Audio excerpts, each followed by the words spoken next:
Hello dear teachers, ipagpapatuloy natin ngayon ang presentation ko sa aking learning module. So here's my learning module, part 1, yung effects of the sun on living things, module in Science 4. So mapapansin natin dito, natapos na natin to yung copyright notice, yung preface, yung acknowledgement, at saka table of contents natapos na natin. So here's the body of or the body inside page ng ating learning module. Ngayon, do not expect too much na ay ganun lang pala ang kanyang learning module. Well, ang ginawa ko kasi ay nagbase ako sa aking dito sa Department of Education Cordillera Administrative Region, Regional Memo number 91 series of 2020. So, ito yung basis ko kung paano ko ginawa ito. At pwede pa ninyong paggandahin kasi nga this is just a sample learning module na pwede ninyong pagbasihan din. Okay? So, tara at ipagpatuloy natin kung ano itong part 2 ng aking learning module. So, natapos na natin dyan. Yung body inside page, ito yung introduction part. Dapat, it contains instruction for the learners and for the facilitator on how to use the module. Tapos, it contains learning objectives to be developed in a material. It introduces the topic or content of the module briefly. It uses the learner's language and must be conversational. When say conversational, kailangan na parang kinakausap mo yung mga bata. So parang habang binabasa nila itong learning module, okay teacher, parang ganun. Sinasagot lang din yung teacher na gumawa nitong learning module. So andito lang din yung mga instructions. Ito yung brief discussion ng aking learning module. Pwede rin naman ninyong ilagay dito, welcome to my learning module or welcome to this learning module that focuses on the effects. Okay? Tapos, andito na rin yung mga instructions. Parang, I encourage you to actively engage with the text. Tapos, dito rin, for the facilitator or for the facilitators, you are encouraged to guide the learners in achieving the desired learning competency presented in this learning module. Andyan yung mga iba. Tapos, of course, hindi mawawala yung learning objectives. Ito yung tatlong learning objectives. Mas maganda daw kasi kapag tatlo para kahit papaano, marami silang activities na magagawa. So, ito, pag sa face-to-face, isang araw ito na ituturo ko yung beneficial effect, isang araw din ang harmful effects, at isang araw din ang safety precautions. Ngayon, pinagsama-sama ko na dito. So, ang mahalaga kasi dito na we have to take note is kailangan ang learning objectives ay congruent sa mga activities na ibibigay mo dito sa learning or dito sa learning module. Tama. Tara, tignan natin kung talagang congruent. When we say congruent, kung identify the beneficial effects, talagang mag-identify naman sila ng beneficial effects dun sa activities mo. By the way, ang mga suggestions or yung mga sinasabi ko dito ay base sa mga suggestions at comments na ibinigay sa akin. Which is nice kasi I can share also what they have suggested or they have given na comments. We go to the pre-assessment na. Makikita natin dito, after ng introduction, pre-assessment. Andito yung pre-assessment. What I know. Pre-assessment, this is given to check what the learner knows about the lesson to take. This shall contain instruction in whether to proceed or skip the module. 100% correct, skip the module. 50% to 99% correct, proceed with the module. Tignan natin dito. Yung test item range shall be as follows. Yung key stage 1, 5 items. Ito yung pang kinder to grades 1 to 3. At key stage 2 naman ay para sa grades 4 to 6, 10 items. Key stage 3 para sa mga junior high, 15 items.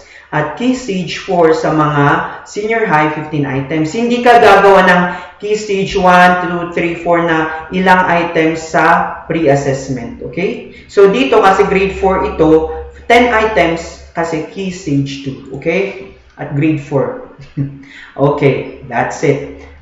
Dito sa remember, pwede naman itong ilagay sa taas. So remember, if your score is 100% correct, skip the module. But if it's not, or if it's 50% to 99% correct, proceed with the module. Okay? Mabilis ba? Okay. So, huwag kakalimutan pala, what I know, makikita natin yung labeling mamaya, at saka yung pre-assessment, the same thing yan. We go now with the, to the what's in part. Yung what's in part, ito yung review part nung learning module. So you have learned about the role of the sun in the water cycle in the past module. So let's have a review about it by doing a following activity. So ito yung activity na binigay ko, 5 lamang. And I think it's good. It's already good. This is just to connect the current lesson with the previous lesson by going over concepts that were learned previously daw. So, yan. What's new naman, what's new part is, ito yung parang introduction. Okay? Ito, activity. Introduces the new lesson through a story, an activity, a poem, a song, situation, or an activity. Ito yung motivation part sa ating lesson planning. So, or sa DLL, should we thank God for the sun? Read the poem about the reasons why we should be thankful for the sun. Have fun reciting it. Makikita natin dito, ito yung aking poem na as my motivation. And tara, what is it na part? Ito na yung guide questions na ibibigay natin. Discussion of the activity, ito yung questions shall be asked in a logical manner that lead to formative assessment. Ayan. So, I have 4 questions tungkol dun sa aking poem. Para naman kahit papaano ma-exercise din yung brain cells ng ating mga bata, hindi lang yung after nilang i-recite yung poem, wala nang parang checking of comprehension, ganun. So we go now to this part, yung what's more. So what's more, ito yung mini lesson muna. Nagbigay muna ako ng mini lesson. Pwede naman ninyo itong i-box. Actually, pwede rin ninyong lagyan ng icons para mas maganda at hindi lang plain. Dito sa what's more, merong mini lesson na nilagay ko or dinagdag ko bago yung activity 1 at assessment 1. So, brief discussion of the lesson lang daw. Pero, suggestion, lagyan na lang natin ng detailed explanation din. Lalo na kasi kapag hindi alam ng mga bata or hindi nila maintindihan, so kailangan talaga ng explanation part. At ang maganda rin dito, kung may hindi sila alam na terms or paano ma-explain yung katulad dito, recreational activities, paano maintindihan ng bata yan kung first time naman na ma-encounter talaga yung recreational activities. So, pwede silang tumawag or tawagan yung teacher or i-text yung teacher, "Teacher, ano ba itong recreational activity na to?" O, pwede rin ganun. Well and good kung may load naman or may cellphone talaga ang mga parents natin o yung mga bata. So, dito na tayo sa activity 1, underline the beneficial effects of the sun's and light on living things. Kanina, dun sa ating first na learning objective is to identify the beneficial effects. Nag-identify ba talaga sila ng beneficial effects dito sa activity to? Yes, kasi they would underline, mag-identify sila. Sa assessment 1 naman, mag-identify pa rin sila kasi they would choose inside the box at isusulat dito. So, identification part pa rin yun. Okay? Ayan. So, congruent yung learning objective 1 at saka yung activity 1 and assessment 1. So, bago tayo pumunta dun sa assessment 2 and activity 2, naglagay na naman ako ng brief discussion tungkol sa harmful effects naman. Kasi diba sa learning objectives natin kanina tungkol sa harmful effects. So, yan. Naglagay din ako ng konti. So, again, suggestion lamang. Pwede ninyong lagyan ng detailed explanation kung gusto niyo. Tapos sa activity 2, dapat identify. So, they would box the 5 harmful effects.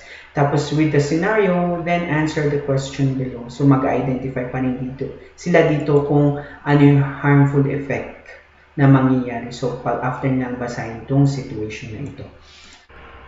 Suggestion pala nila sa akin, kung pwedeng palitan yung box ng ganun. Write 5 harmful effects. Kasi nga, hindi nila susulatan itong learning module. Lalo na kasi kapag yung teacher may 50 learners. Pero sa akin, Sa aking case na I think I only have 10 learners, pwedeng i-print ko pa rin ito. At i-digitize naman natin to. Gagawa natin siya ng video. Actually, nagawan ko na ito ng video. Bisitahin lang ninyo yung aking YouTube channel. Meron ito doon. So, pwede ninyong tignan yun para ma-download din at maibigay sa mga bata. Assessment 2. Ayun. I think so. Dito naman sa assessment, naalala pa ba ninyo yung learning objective 3? Dapat enumerate safety precautions. So, naglagay ulit ako ng mini lesson dito tungkol sa safety precautions. Yes, safety precautionary measures to protect yourself from intense heat and light of the sun. So, activity 3, ayan, they have to enumerate. At assessment 3 naman, they will still enumerate. Makikita mo dito parang there are 5 things hidden in the drawing. Tapos, meron namang answer the following questions. Were you able to find all the hidden objects? Ayan. What do these objects do to help us protect ourselves from too much heat and light of the sun? Ayan. So, they will enumerate dito. So, tara na sa what I've learned. Almost done. Ito yung generalization or summary of learning. A question, fill in a blank sentence, paragraph to process what the learner learned from the lesson. So, ang ginawa ko naman dito ay questions. So, what are the beneficial effects? Tapos, what are the harmful effects? What are the safety precautions? Ayun. So, this is the generalization part of the learning module. So, what I can do naman is the application part. So, based on your learning this module, think of how you would apply them by answering the following questions. You may write your answers on the blank. So, dito. You would write your answers. Ayan. And we're almost done. Post-assessment naman. So here, they would color the box with red if the statement is a beneficial effect of sun's heat and light. Ayan. Makikita na ito. So, same thing. Kapag yung pre-assessment kanina, kasi nasa key stage 2 tayo, tama? Tignan natin. Key stage 2, grade 4 to 6. Grades 4 to 6, 10 items. 10 items pa rin dito. Okay? So, additional activities naman, ito yung the effects of the sun's heat and light can be categorized into 2 ways, such as the beneficial effects and the harmful effects. So, nilagyan ko lamang yan ng parang introduction part din. Okay? Yan yung aking additional activity. Dapat, para sa akin, ang additional activity pa rin ay congruent sa iyong target, sa inyong objectives. Para mas maganda, di ba? Makikita natin kasi dito, sa additional activity, yun yung back matter. Answer key. Ayan. It contains answers to all the activities in the material. It shall be written upside down. Ayan, nakikita natin yan. Written upside down. Kapag i-click mo to, ayan. References. It included all third-party materials or sources in developing the material. It follows Chicago Manual of Style. Ayan. I follow the Chicago Manuals of Style. So, pag ito, kailangan pangalan na naman, comma, tapos yung title ng libro, yung kung saan na-publish, sino ang publisher, anong year, tapos yung pages. Mapapansin natin dito, ito yung Fides, yung pangalan niya, tapos yung middle initial niya, tapos yung apelyido, di ba? Karamihan sa APA formats, APA format is yung 6th edition or 7th edition. Mauuna yung apelyido. Ayan. I think that's it. At saka yung third part, back outside cover, feedback box. Tinulungan po kami ng aming educational supervisors ng science para magawa ito. At I'm so thankful kasi she's really very helpful. Tara dito sa part ng memo. Ayan yung sinasabi kong label. So, sa grades 1 to 3 element, label in the module, English, Filipino. Ayan, sa grades 4 to 12, English, Filipino. Makikita natin yung difference, di ba? Ayan. So, that's it. Thank you so much, and I hope I was able to help you out. God bless us all. Bye!